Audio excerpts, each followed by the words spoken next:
Do you have a favorite here, Syndrin? I think Secret also has teamwork. I just want to get that out there. I don't think it's just 5 individuals pressing some buttons. You know, that doesn't really get you very far in Dota nowadays. Would you say Vici Gaming also has individual skills? I think so. They're pretty good at Dota, yeah. Yeah, most of them. 5 of them. TK probably fallen off a little bit on his later days. Yeah, they have. I mean, these are some of the best players in the world, just on every position, really, in both of these teams. And a lot today is going to come down to strategy, as it always does. But I would say, so far in this tournament, the most impressive team for me draft-wise has probably been Secret overall. They've managed to find this really nice balance in their strategy between having strong lanes, team fight, initiation, and a way of killing Roshan. And this draft, to me, is no different, really. It feels like things are just solved, right, for them as far as how they want to play. Now, the question is if this Vici lineup can bring it to them. It definitely feels like they have identified the win condition. It's Drow Ranger lineup, so we're going to counter that with the Arc Warden. Yep. We've got a nice initiating tool, which is what the panel said was missing with that last pick, Clockwerk. Good team fight all around, while Vici Gaming, for me anyway, it looks like they're going to have to hit that mid-game really hard. Would you agree with that? Yeah, for sure. The Vici Gaming lineup really peaks when Drow is fully online. And I'm not talking 6 slots. I'm talking, you know, when she has that first real damage item, whether it's a butterfly or something like that. You have the protection of Treant, you have the protection of Abaddon, and you have a lineup that naturally wants to group up and use these teamfight abilities and have auras, I'm assuming, on either Doom or Abaddon as well. Maybe both even could buy auras. I think both Crimson Guard and Pipe look nice against the Secret strat, so we'll see if they split it evenly between PYW and Yang, or if they do stack them on both on the same hero. I want to see our mid matchup, Ori. He has really impressed me this tournament, man. And he's been impressing me for the last 2 years as a player who just seems to get better every year and has been one of the top performing mid laners. See how he does against Nisha's Arc Warden. Bottom lane, we're already going to have a first blood, though. Eurus does manage to pick it up on Puppey as the aggro Drow tri-lane catches Secret off guards. That is a very nasty lane. You have 2 big boys in front, and you have the Drow with the frost arrows in the back. Might even see Drow go for, I'm guessing, the 2-0-1 build, so you just have that more in the way of the slow, so Doom can stay on top of targets. And yeah, I'm curious to see what Secret are going to do to solve this. We're doing a little bit of courier snipe here from YAPZOR onto Yang's courier, as he has now been joined by Puppey in the top lane, so it will be a 3v1 there as they've swapped, or rather they've placed Zai alone down here. He's just chilling, getting hit. Looked like he was AFK, I promise you it's on purpose. Trying to pull that creep equilibrium back as much as possible. And they do get the matchup they wanted, right? They on the Secret side, they want that Monkey King versus the Abaddon. Yeah. Certainly not against the Drow Ranger. And if you do have a hero in a 1v3, Clockwerk, one of the better ones, the hero does a lot with levels and doesn't necessarily need many items to perform his job in this game. That's also why it's a great pick for Zai with this team often. Or he might have to jaunt here. Oh, he's going to try and waiting rift to the other side of that fissure, and that's good enough. He'd jump to his orb, he'd be in no man's land for quite some time. They're going to try and block out that double damage rune. He dodges the Spark Wraith and does manage to pick up the DD. YAPZOR harasses him a bit, but against that extra physical damage, he'll back away. Who harasses who? Yeah, it certainly it's like 50 damage for 300. Not exactly. Yeah, that's not my idea of harassment. You know, it's usually the person getting harassed is the one who gets the worst trade.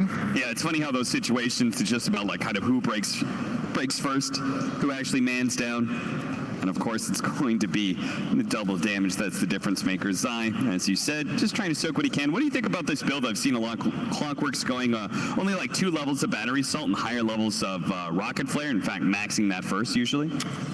It depends what your job is in the game. If you're having a really good game, I think the Battery Assault probably still is the go-to build for the solo kill potential. But if you look at this game, it's not really likely that Zai can stay on top of targets very long. Puck will get away, Abaddon will get away. You're going to buy a 4-step on the Drow Ranger. Oh, nice shift there coming in from Ori. Yeah. So what I think he's going to do, he might do that 2-1-4 build in this game specifically to push lanes, right? Yep. Push out waves, you find more farm as well with Clockwerk that way. It will help you scale a bit better in the mid game.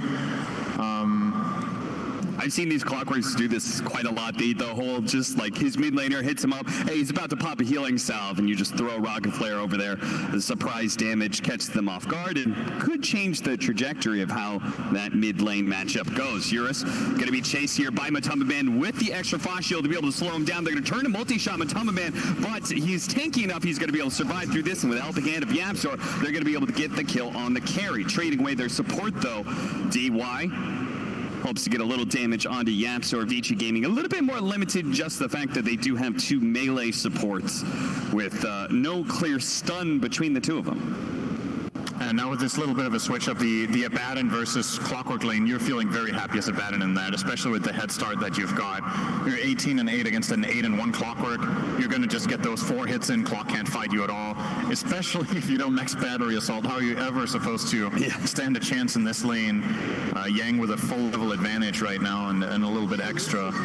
It's And the Monkey King lane is a lot different once he hits that second level of Jingo Mastery, right? Yeah. It's a big difference in damage and lifesteal. So against these melee heroes, he's going to fare a little bit better. As you can see, DY force back. I love this from Eurus. Very rare to see a Gust skilled this early. I'm a huge fan of this spell in lane against these kind of lineups. You have 3 melee heroes on Secrets lineup that kind of want to come in close, and you're covering yourself very well. It's kind of identifying, okay, we're not in this lane to kill heroes. We want to farm and stay afloat. And we know that if Monkey King doesn't snowball out of control, we'll get him later. Battle over the bounty runes. MATUMBAMAN, he's going to cheat a little bit. He's going to be able to hop down from the trees and join his supports, making it a 2v3, going the way of Secret. Some of the voice lines in the game always... It's like you can play this game for thousands upon thousands upon thousands of hours, and there's still some voice lines you feel like you've never heard before. Yeah, sometimes you just get like a hero ally combination that you haven't heard in a while, and all of a sudden some voice line sneaks in. Monkey King's great. Oh, great hero. So what was the run trade? Was it 2 for 2? I think so. So we had Eurus managed to get the one on the left, and then Yang obviously getting 1 at the bottom lane. We're going to max out battery assault for Zai here, maybe because of that one matchup, but with Yang already having his level 6, certainly not going to be getting a solo kill in that lane anytime soon. 6-minute runes are coming up. Ori would like to make his rotation, but YAPZOR, he has been constantly around this mid lane, throwing fissures, denying runes. Yeah, I think that's something that YAPZOR does exceptionally well. Is I think a lot of players lately or in the last year have kind of transitioned a lot more into stable laning as position 4 to get those levels. YAPZOR is very good at rune control, and it makes a big difference in these killer matchups. Oh, the waiting rift forward or backwards, but the stun lasts too long. YAPZOR, once again, proving to be very impactful in this mid lane, and he doesn't really need to help on his side lanes too much because this is, part of the YAPZOR-Zai relationship is that Zai is willing to take a little bit more of a step back in the laning phase sometimes. And he's gone for a very defensive build. Oh, well, aggressive. Depends how you look at it with the 2 bracers. DY. Puppey's going to pull in Eurus to make sure that they get the Jingu stacks off against Gust. And strike. That was a great decision. Good counterplay, though. This is a really sick one. If they can actually bring down both these heroes, the Monkey King trying to get away from the pup, but just won't be able to do so. The multi-shot comes out to slow down Puppey as well. A double kill for Eurus. Perfect timing on Ori's respawn to be able to connect on that play. PYW will die in mid lane. Zai coming in with a hook shot, showing off that fish level 6. This is the one hero in the game he's really good against right now. And arguably Treant can be struggling against Clockwerk as well. So we were talking about maybe the 2-1-4 build with the perspective of the heroes he doesn't do particularly well against. But, if you play to your strengths, you can definitely max battery assault. I'd still say it's the default build, but the other one has been picked up sometimes. I mean, we're talking about it like this hero ever gets picked, lol. But, Yeah, I was quite surprised when he was trending at this tournament. He's been picked, probably 4 or 5 times. Not a massive amount, but... For Clockwerk, that's an infinite % increase in pick rate. So that's great. Certainly. It's cool to see. Love the hero. Another change up in the build, and this one we're actually going to see in the game, the Arc Wardens, who are playing much more like a mid-game hero with this maxed out Wraithband, Treads build, not going for the Hand of Midas and Boots of Travel of old. This is a Arc Warden that is very scary at about 20 minutes. Yeah, even earlier, just having high level and you have 2 fluxes, you have all the spark wraiths and fights, and then you have all these stats to just right click with. I feel like for this meta, this is how you should play this hero almost every game. Just get involved, fight. You're even decent at taking towers because you kind of have a built-in DD rune whenever you use your ult. So, and nice. Once again, he does have an orb up, but it's not going to be there fast enough. Yang not there to save the day, and is going to be forced back. Still holding on to a point of his ultimate, just in case he can pop it at a better time. YAPZOR has been on point this game. He's basically played, there is no such thing as a perfect game, but it's pretty close what he's done so far. He's found multiple kills on the puck. He's assisted his top lane. He is rune controlled. Don't think he's missed a single spell at all. It's all just been perfect, pretty much from him. So, really good stuff. That's what you want to see out of him if you're a Secret fan. And of course, when he plays that Shaker, he feels very comfortable. One of his absolute all-time bests. And it helps the fact that Vici Gaming have 2 supports that really don't have the same kind of roaming impact. Yeah. Nor can they really directly threaten the Earthshaker too much. So he's just kind of been free to move around. Secrets simultaneously are having fine lanes. The Monkey King is top net worth right now, and Zai is still getting the levels he needs. Even if he's a little bit lower on net worth, as you said, it's really the experience that matters. Yep. Something that's kind of nice about this Clockwerk hero is if you have a lane that you just need somebody parked in, Clockwerk is one of the better heroes at just sitting there. He's naturally tanky. He has an escape tool in the hookshot if he needs to. He has cogs. He's super good to TP in to turn around for. If he doesn't die in an instant burst, he has so much turnaround potential once cooldowns are used. And on top of that, guess what? If there's a play on the other side of the map, you're one of the fastest connectors. You TP, you have that massive range hookshot to join fights while still defending that safe lane tower. I think this is something in this tournament that teams have not been doing well enough, is defending their safe lane tower. A lot of the teams have kind of been giving it up, To me, it's a thing of old. You should defend every tower you can nowadays. And yeah, it's something that a team like Secret will definitely put emphasis on, holding all their towers as much as possible. Yeah, I really agree with that. The safe lane tower feels particularly impactful now. Hold up, Eurus going to be in trouble here as Creep Wave does approach, help saving him from that flux damage.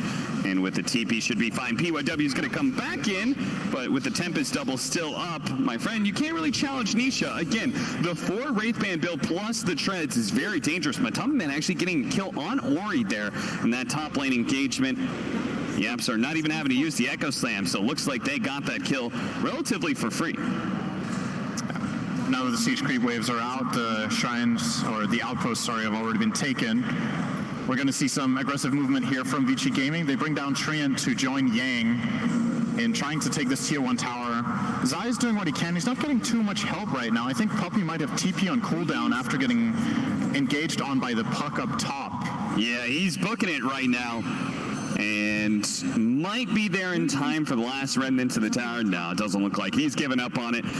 In the meantime, Secret do get a decent little pressure on mid lane, but the real scary part is Vici Gaming have a tower advantage over you, and they do have that Treant Protector, and that's just going to build. And they're not going to give up this top tower. I'm pretty certain that they will reinforce this. There's already a TP now from Treant. One of the biggest benefits of this hero, outside of the fact that he has living armor for the tree, he's really good for the tower. He's really good just pushing out waves safely. You just press Q, hide in trees. I think we saw like Liquid use him really effectively with Taiga. Like every single time he picks up a meteor hammer, he's just planted in whatever lane the team doesn't want to play in, and he'll stop pushes, he'll defend towers nonstop, and then he can still rotate in.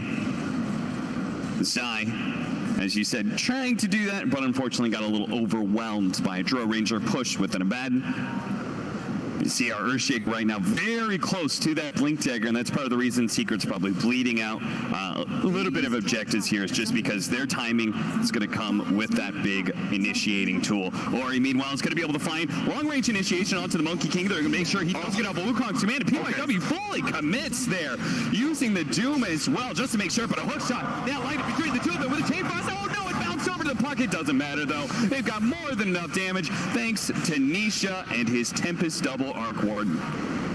There's that Clockwerk factor. If you fight a team next to their tower, it's so easy for him to connect. It almost feels like Disruptor in that way that, sure, you got a kill, but can you get back out? The reach is just insane. YAPZOR perfect position here on the Shaker. He's going to be able to help Ori out. Ori, really smart positioning with all of those spells. We'll see whether or not they can turn this around as Zai is going to be chased down. Puppey, he's going to go down to Ori. Meanwhile, the Clockwerk is kind of stuck. Zai is going to be saved by Fisher, slowed down a little bit. That last couple of shots does land on him, and PYW's on the other side. Slowing down, Ori and the rest of the crew will try and take down Nisha's Tempest double for the extra gold.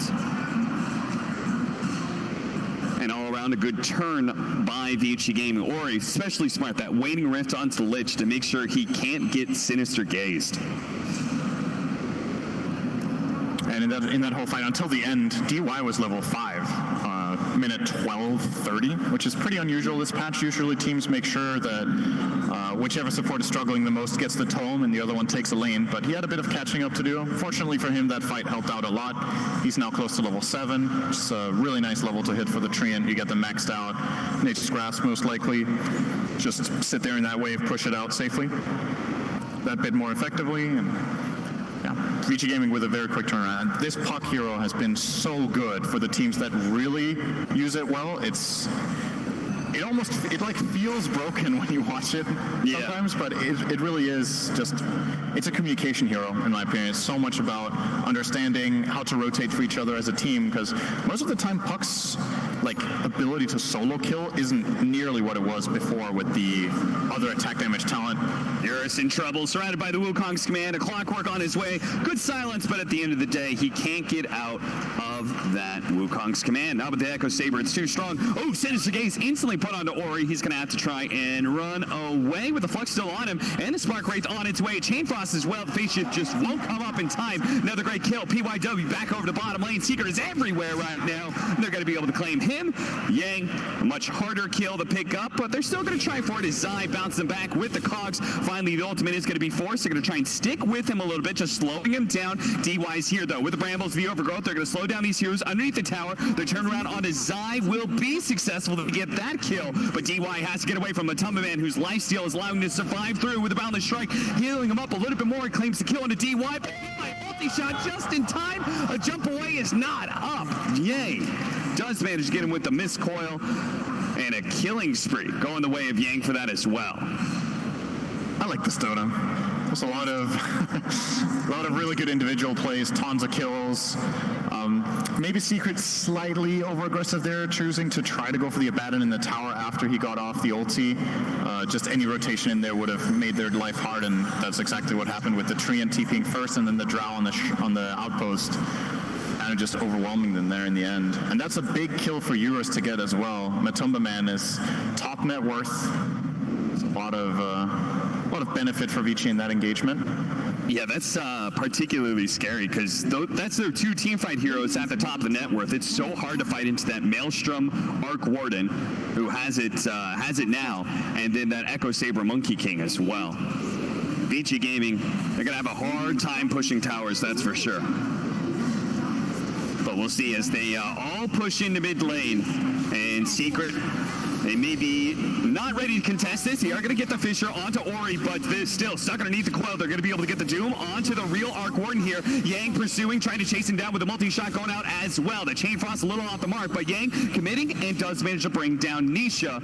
At the end, they had MATUMBAMAN up in that top lane. They didn't bring enough heroes to this fight. Now Secret's going to probably lose it here with the Overgrowth locked onto 2, locking onto that Clockwerk. But DY at the same time, a little bit of turnaround by YAPZOR trying to kill him. Ori stopping that Sinister Gaze with a silent multi-shot and a missed coil. Takes down Puppey as well. Vici Gaming swarming into that mid lane. MATUMBAMAN finally showing up with the Echo Slam onto 2. Can they win this engagement against superior numbers? Eurus going for a big TP out, but the Fisher stops him. Only 1 kill though. The rest of Vici Gaming low, but still alive. And they did get the tower, so I think you're very happy with that if you're Vici with the trade you got. You took so much advantage of Monkey King not being there and just they played very confidently and aggressively there, knowing he couldn't connect. And well, I did say before, Puck doesn't have the best solo kill potential anymore without the level 10 damage talent, but you know what will help is Laser Stick. that extra 400 magic damage will certainly allow him to maybe burst a hero like Lich on his own. Yeah. Without needing so much help, or, you know, just be that extra little bit of damage needed to take down Nisha. Love this play from Secret, though. It's so cool to me how Secret always bounces back from maybe a fight that they lose or something like that, but they always read timings and say, okay, they're out of position or they don't have certain ultimates. We can take a big objective like a mid-tower, like a Roshan here. And now with Nisha having an Aegis, these team fights are going to get real difficult for Vici Gaming. Can they do it again? Can they outposition Secret one more time? Oh, that's a good item to find on Arc Warden. You love that one. Attack range and minus magic resistance. Perfect for that hero. Oh, hookshot. Locking down DY, as you said. One of the better heroes against Treant Protector, as you do have a physical area to hold him in. He can't just walk away in those trees, so good pick. It's a big item on the way for Drow here, almost completing the Hurricane Pike. Multiple purposes in this game. I think you need 2 or 3 Force Staffs on Vici Gaming's lineup, honestly. You're playing against Monkey King ulti, you're playing against Clockwerk, and you're playing against Fissure. You need to be able to reposition your entire lineup most of the time. So the other item that works is obviously BKB. This one on the way for Doom. Oh, well, being built. If it was on the way, they would be in a really good spot. You're gonna run into Zai here, instantly dooming him, dagging a little bit extra damage to make sure he dies. They're also gonna try and catch this backline. YAPZOR does break the coil to try and run away. Does also have that shadow amulet to be able to protect him. They didn't realize when he got around the tree, so they thought he actually escaped away. Nice hold there from the Overgrowth to make sure that Puppey dies, and they caught the Monkey King. What a disaster that would have been if they don't catch those extra heroes. Sweet juke by YAPZOR, though. Really sick. Yeah, usually you would see at least the fade time on the Shadow Amulet, and that would kind of give it away. But I think he started fading in the fog, or they didn't notice. And I'm sure we're going to see it on the replay right here. Just that one tree that he's able to get around. They did see the fade. A little bit of fade, but they must have assumed that he broke it right away and ran into the trees instead of just chilling there. Yeah, they might have thought he got a little bit further with that orb cast, but he couldn't. He just stopped in his tracks, right? That's what you usually do with Shadow Amulet. You walk a little bit. They didn't have any detection on them, I think, so the orb wouldn't have killed him regardless, but yeah, it looks cooler. That's always nice. Style points. Zai also survived from that Doom Dagon, just not enough damage. But I do appreciate that Vici Gaming kind of identified, okay, that hero's out of the fight, let's try and catch another and another. And maybe they didn't catch YAPZOR, but in the end they got MATUMBAMAN, a much bigger bounty, as he is the top net worth hero. I'm surprised he chose to stick around. You've got a Doom Clockwerk running out of the fight, and you have your Shaker on like a beat stick of health. That fight was kind of over. Maybe they were hoping for some heroic turnaround with Echo Slam and everything, or rather, he wasn't expecting to be found. That kind of smoke rotation is perfect to set up an advantage for the outposts and bounties. They already control both, but on top of that, the Monkey King will be dead as that crucial timer comes up. So you have to concede this a Secret. Don't try to fight for them. You're not winning. Well, okay. He doesn't agree with you, Sin, and we'll see if he pays for it. Anybody to stop him? Nobody from Vici Gaming is going to choose to take that. Okay. I think a simple Doom running in with an Infernal Blade might have stopped that. They were probably scared of how much it was going to cost them. I think losing one support for this outpost might be worth it. But it's a Doom. Like, Doom could have stopped that 100%. Like, Doom could have stopped that. They also could have gotten the river bounty. You know, like, there's no Monkey King. Who's going to... Showing a lot of respect there. I'm surprised that Secret got to take that one, but obviously Drow wasn't in the neighborhood. Maybe they felt like this 4-on-4 is going to be too difficult. It was too high risk.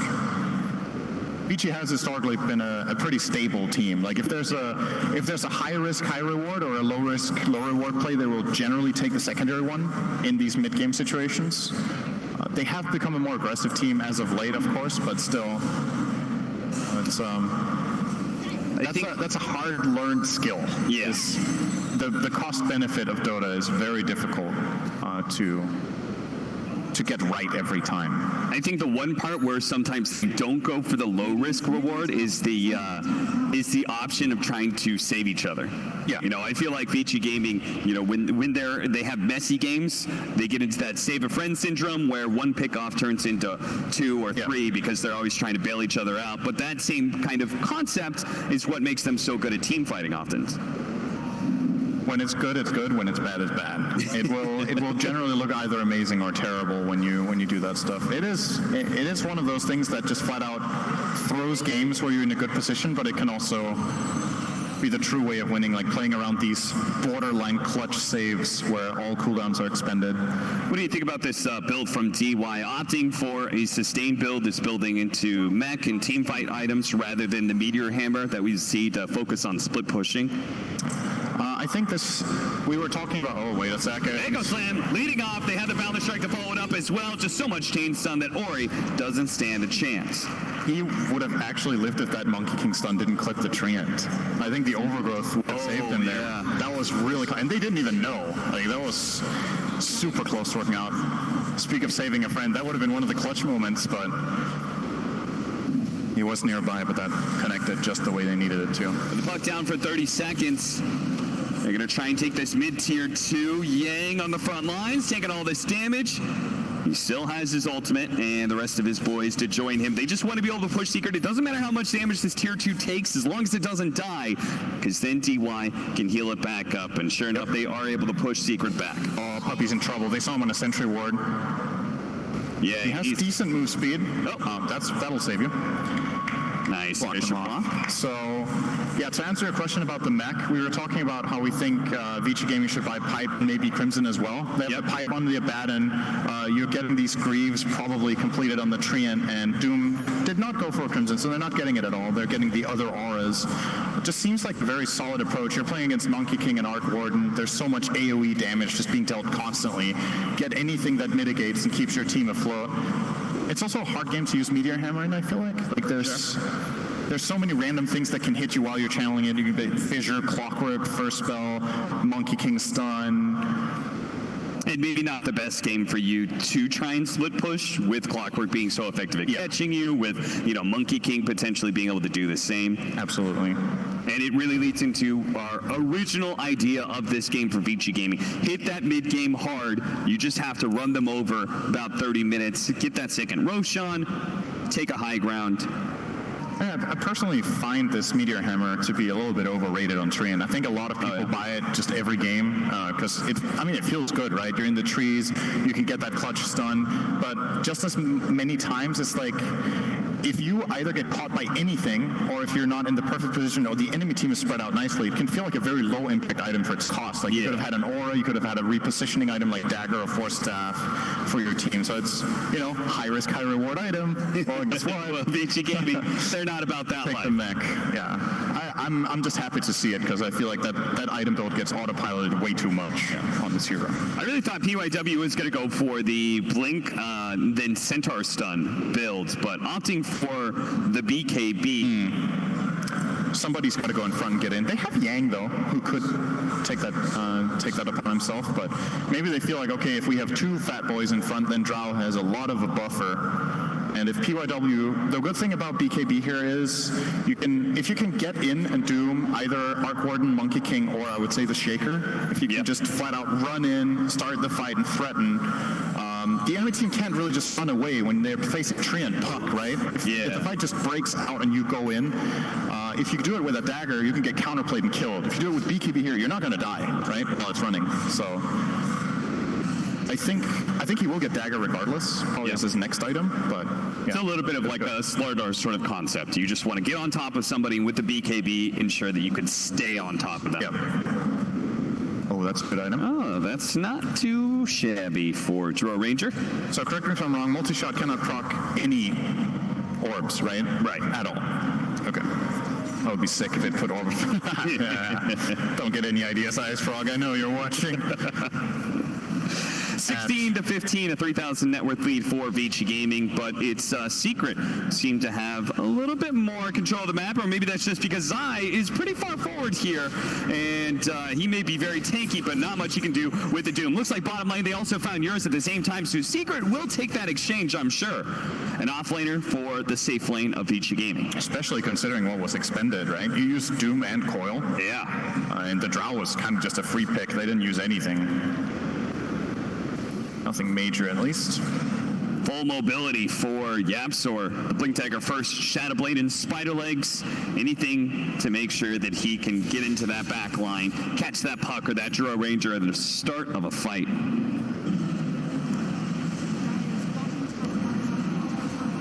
Oh, telescope for Drow Ranger team. Not bad. Attack range, pretty good on Drow last I checked. How much attack range does Drow have? So Drow has 765 before telescope. How much is it gives again? I think it's like 125, 150? 150.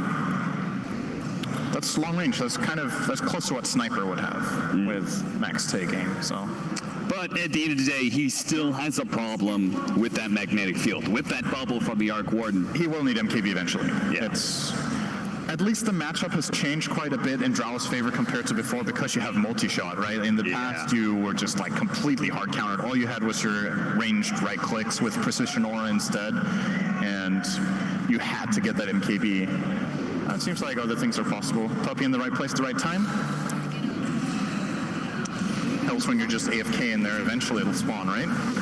We'll see if DY is going to cut down a tree, see if he can get some vision, throws the brambles into the pit. But they need some actual vision of Roshan. That's where Ori's going to come into play. Gets his orb inside of there, but Roshan's so low, they're not going to be able to get inside in time, especially with Zai blocking off that pathway. So Vici Gaming now going to have to play against an Aegis and Cheese.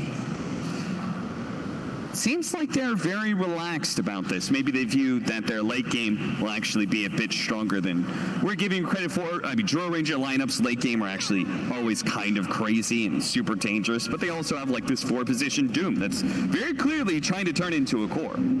Yeah, the thing you don't have though, you don't really have any other right-click hero that truly benefits from Drow's ulti, right? Yeah. Puck, it's okay, but it's not your Shadow Fiend or Viper or whatever later on. Puck has been disappointing late game ever since the 90 damage talent at level 15.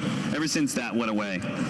And it's now just a 30 damage, which many people don't even take, because now it's better to go for the magic damage build rather than a right-click build. Ori, Spidey the Monkey King, MATUMBAMAN actually jumping down, does have an Aegis as well as a BKB, so Vici Gaming may not commit fully to this one, an overgrowth that only lands on the Lich as the Glimmer Cape protects him. Into the back line, Eurus already being found by the Zai Clockwerk, and the turnaround here is MATUMBAMAN activating his BKB. He's already taken out Ori on the side. PYW does manage to find the real Arc Warden, but it doesn't matter with so many heroes here unless Eurus can lend a hand here. PYW continuing to chase with the help of DY as well, but the BKB is going to wear out eventually, and that's where YAPZOR instantly hits him with the stun, and that is enough to allow Nisha to disengage. In fact, he wants to go back, and he knows Vici Gaming's on the back foot. Yang will be an inevitable victim to this Clockwerk, who locks him inside the cogs. 3 dead on the side of Vici Gaming, and I believe they kept their Aegis intact. They didn't lose a single hero. Yeah. They also kept their cheese. They lost absolutely nothing there, Secret. Vici Gaming kind of caught in this weird limbo where they're somewhat forced to fight. If they try to back off, they're going to get caught by all this chasing potential of Monkey King and Shaker. So they do stand their ground and fight, but they wasted an overgrowth, right? Like you start the fight overgrowthing. He knows it doesn't hit Invis heroes, hopefully. Missing that mark there on the Monkey King. He gets the Lich, only didn't get anything out of it. Oh, Zai even finds a stray Treant in the top half, trying to take out the outpost. His team doesn't need him for this push, so he goes, defends the outpost. After all, Secret's going to play this patiently. They're not going to try and force the high ground, especially against a Drow Treant Protector lineup. Unless you could take the tier 3, it's not even worth touching it.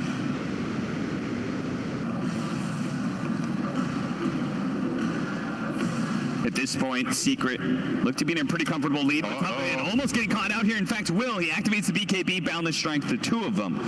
He still has that Aegis as well, so Team Secret could try and make their way over here, as Nisha does. The BKB expended by PYW makes things even. Now a gem for the Treant Protector. It seems like they feel the need to get any kind of map control they can get at this point. It's a pick off on Puppey, gets the Drow Ranger to level 20, so there's a decent power spike, the plus 35% multi-shot damage. I'm curious what's going to happen in this game once BKB start dropping lower. So Monkey King is down to 8 seconds. Is anybody else on Secret even going to buy one? I'm not sure. So far, it doesn't seem like it. MATUMBAMAN, the Wukong's man, is going to be able to surround the Doom. YAPZOR following up, keeping him chain stunned, basically. That's going to be killed right off the bat. Now, Yang, he's going to be fine, at least initially, but they can certainly chase for quite some time. Vici Gaming thought they were going to go for TPs in. Instead, they go for TPs out, and perhaps just leaving Yang behind. Pops his ultimate, but he has a long ways to go, sadly. And MATUMBAMAN has infinite chase. So unless he can somehow juke through the trees, which seems unlikely, especially with the other side of things, then he will fall as well. 2 down. Of all things, the power cog's got the... Eurus. 22. Eurus in trouble. Echo Slam just to seal the deal. 2 becomes 3, and all of a sudden Vici Gaming's base is looking very exposed. Yeah, they kind of missed. They had this mid-game timing that their lineup really wanted to hit, and Secret just played super well around, especially the Monkey King, as well as the Clockwerk, I want to say, just making so much space in fights. The longer they draw out, the harder it gets for Vici Gaming. When the BKBs are expended, eventually you're going to struggle against Shaker stuns, Arc Warden, and there's some range right there. These long-range stuns are such a great way to start fight. Fissure plus Boundless Strike. I always found that to be such an obnoxious duo to play against. Your traditional positioning for fights is a little bit ruined by those 2 leading stuns, and 1 lane of barracks turns to 2 as Vici Gaming are not going to buy back on the Drow Ranger. After all, they don't have a Treant Protector, and they pretty much need everybody to successfully defend. Abaddon Scepter for Clockwerk, so now he can really stay on top of that Drow Ranger. Hookshot is not just going to be defeated by that Hurricane Pike. Oh, they do manage to grab PYW inside the cogs with the Wukong's manned out, but does manage to get out of there with his BKB to safety. Yang gonna have to be careful there, as the Silver Edge on the Arc Warden means that his automatic trigger of Borrowed Time can't be disabled. Yeah, do they have any silence to do the full combo? I don't think they do yet. No silences. Eventually a Bloodthorn is obviously a possibility, or a Hex. Yep.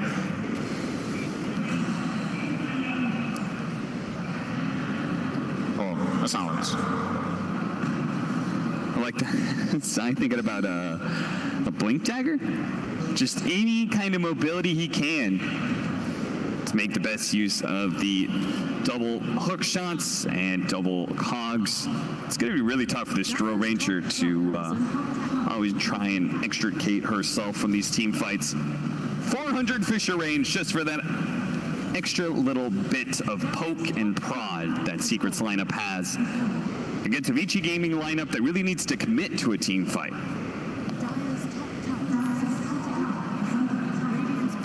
Butterfly trying to be built by Eurus, but it's a long ways away, and with the 14,000 net worth lead and only 1 lane of barracks to go, it looks like Team Secret, they're feeling it right now. They are just marching down the top lane with a full 5-man. Wonder if they're actually going to try and commit to a push at all, or wait till they get a pick off. There's no rush for this team, after all. Yeah, they can take it easy. The next Aegis will be in half a minute to 3.5 minutes. So you can control the map until then, get that huge advantage. If you get Aegis Cheese Refresher or Aghanims, you should be able to close out this game. So from your perspective, is that Roshan kind of the last hill that Vici Gaming has to try and defend? Do they have to go for that steal? I think they're going to go and fight that, and if they lose, they're going to GG out. Yeah. And because if you don't, like, you're kind of just waiting to lose, right? I don't think there's anything, any saving grace for their lineup defensively where, wow, Secret's suddenly just going to lose a fight. They can just put 2 magnetic fields down, start hitting the tower with an Arc Warden with Aegis, and, I mean, you got to do something, right? Yeah, so maybe if you had MKB, or if you had all 3 lanes of barracks still up, you could play for high ground defenses. After all, Drow lineups are really good at that. Yeah. But with only 1 lane of barracks and this much of an advantage, Secret, as soon as they get close to your base, it's going to be there in the back of your head. They could just full commit, take megas, even if they die. You'll be at too much of a disadvantage to be able to fight back any further. Rocket Flare damage for Zai as his levels have been going swimmingly. This is by the way, an awesome neutral item in Clockwerk. We haven't really talked about the craggy coat, but it's one of the best strength offlaners to get this on just because of how little he relies on his right clicks. Now, he did go for the Aghanims, so then, you know, you can attack a bit more, but it's not really the purpose of it regardless. Especially against something like the Drow Ranger, who, you know, traditionally you get on top of her, she's not much of a threat, but with the multi-shot, it's actually a little scary. Here, you can take up that damage thanks to pretty much a free plate mail that you got out of the neutral items. Nisha is going to send his Tempest double here forward, taking away the vision of Vici Gaming. Vici Gaming do not want to let go of this high ground. This high ground is how they control Roshan, but it's coming at a bit of a cost. Already a bit low on some of their heroes. Fortunately, Vlad's and neutral creeps will allow them to heal back up. And Roshan is now a go. Team Secret. Eurus is close to it. Almost has the rapier. I honestly don't think it's the right item. I think MKB might almost be. I mean, for the sake of multi-shot, maybe it's just a Hail Mary play. I mean, you did kind of say if you lose this Roshan fight, the game's over, right? Yeah. If you buy MKB, then you want to have buyback gold. Yeah, I mean, I'm strictly talking MKB against Rapier. Oh, yeah, Rapier has True Strike. I'm being stupid. Yeah. It's the new Rapier. Hey. Yo, 2020. Rapier has True Strike. Okay, it's definitely the right item. I think everything I just said. To be fair, Synderen, how long have you played Dota? Like close to 20 years now? I started last week. Well, I could tell, but... Yeah, okay. Yeah, now that it does have True Strike, it's the best. Because now it really is the way to go then. Because you needed a True Strike item more than anything, and you are in the position where you're all in. So 100% the right thing to do. And, well, you're all in. The Roche is happening. The worst part is Secret, they don't have to do this, Roshan. They could, you know, smoke up, wrap around on you or something. Vici Gaming, their ideal fight would be Secret committing to the Roche and intercepting them halfway through doing it.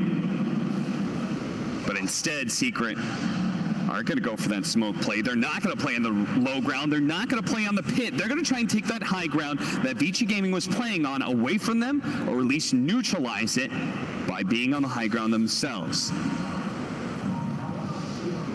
Vici Gaming actually pushing away from this area, and if anything, if they get too far away from their base, Secret could poke at it, force Vici Gaming back, or maybe get a pick off here on Ori, who's trying to push out that top lane, but the hook shot is there to make sure he stays stunned, and is now dead for 80 seconds, no buyback.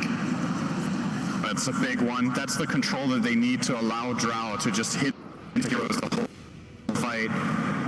He was not expecting that Secret would be up there. Thought they would be playing around the Roshan pit and staying tight, but they had a really good read that going up there would maybe get them a kill, or at least force a rotation back onto that tower. And now they don't even have to fight for it. No. There you go. How easy is that? You said the control from Puck is all important, and Vici Gaming agree with you. That's why they're going to play the high ground, wait till he's back up. Does mean Aegis, Cheese, and an Aghanim's Blessing, so we can do the Rune Forge. This early on to the game, if the game does stall out, plenty of bounty runes for you, but even something simple as spawning a double damage is a great way to break the base. Yep. What did he spawn the first time? I didn't see it.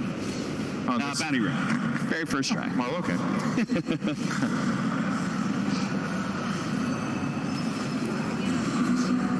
MATUMBAMAN leading the way, just spawning some of those statues, making it a little bit harder for Vici Gaming. There's the first round of multi-shots, so you get an idea of what kind of damage that does. An aggressive first step, now a defensive one. Does manage to get MATUMBAMAN back out. They need to be able to bring down his agents without serious commitment. They do manage to get the Doom onto the Arc Warden, but at the same time, Zai in and out with the refresher from the Aghanim Scepter. Now MATUMBAMAN on the second life gets off the Wukong's man. Surrounding PYW, they have the coil in the back lines, but nobody can really get there. And Eurus, he's a little bit low. Hit by the Echo Slam, does manage to get off his BKB, but now he's been bashed up. The Overgrowth is going to be able to buy him time here. Eurus trying to fight during his BKB. He needs that damage because nobody else can really deliver it. As you can see, Nisha, Ori's trying to get that kill out of YAPZOR, can't quite do it. Yang drops low, a Phonic Shield just in time. Tempest Double is not going to be able to take down Yang, but the Megas are going to be coming soon if Vici Gaming can't find a way to push back Nisha and MATUMBAMAN. All of them healing up right now, but that's just it. Vici Gaming not even going to try for another fight, even with Divine Rapier still in hands. They know it's all over. It's all secret for game one. Really felt like Secret had superior map movements. They took some really, really good fights. It was very close for a long time, and then they suddenly just exploded from